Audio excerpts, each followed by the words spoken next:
हरे कृष्ण।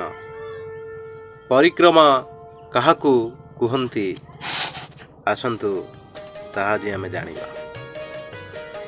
कौनसी वस्तु बा स्थानर चारि दिगरे पद द्वारा बुलिबाकू परिक्रमा कुहा जाए। गृहस्थ जेतबळे नवगृह रे प्रवेश करे सेतबळे स्वामी स्त्री एकत्र अंचले अंचल बांधी गृहर चारिदिगरे परिक्रमा करिथांती। गोरु गाई प्रभृति प्राणी माने निज खुंटर चारिदिगरे बुली से माने घास खांती, जहाकू मध्य परिक्रमा बोली कहा जाए। किंतु स्वामी स्त्री जो गृहरे परिक्रमा करंती सेई गृह नित्य नुहे। अधिक कौन बा कहिबा, सेथिरे बा सेई गृहरे बास करी जदि जणे हरि भजन न करे सेई गृह गृही पाई अधोगतिर कारण होइथाए।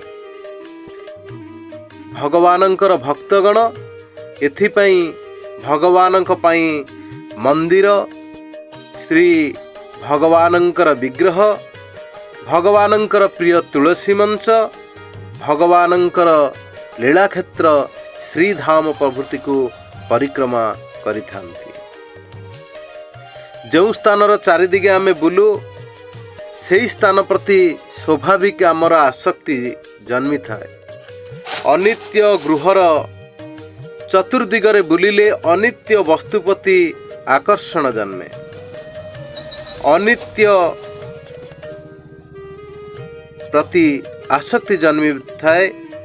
किंतु भगवत धाम प्रदक्षिण कले आमर भगवानंक प्रति आकर्षण जन्मी थाए। एथिपाई साधनर 64 प्रकार अंग मध्यरु परिक्रमा गोटिए अंग। हरिभक्ति शुद्ध दयरे कहा जाइछि, विष्णु प्रदक्षिणी कुर्बन जस्तता वर्तते पुनः तदेवा वर्तनं तस्य पुन्नना वर्तते भवेत्। जो व्यक्ति श्री विष्णु को प्रदक्षिण करी आवर्तन करती सेई आवर्तन जोगु तांकर पुनराय कृष्ण भक्ति विमुख होई संसार को पुनरावर्तन करने को हुए नहीं।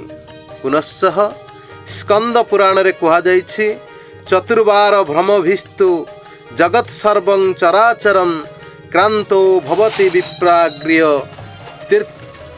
ततीर्थ गमनाधि कमीति।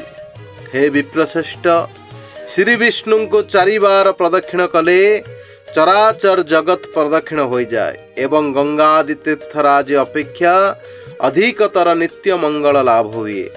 कारण परिक्रमा करिबा द्वारा अति सत्वर हरिभक्ति लाभ होइथाए।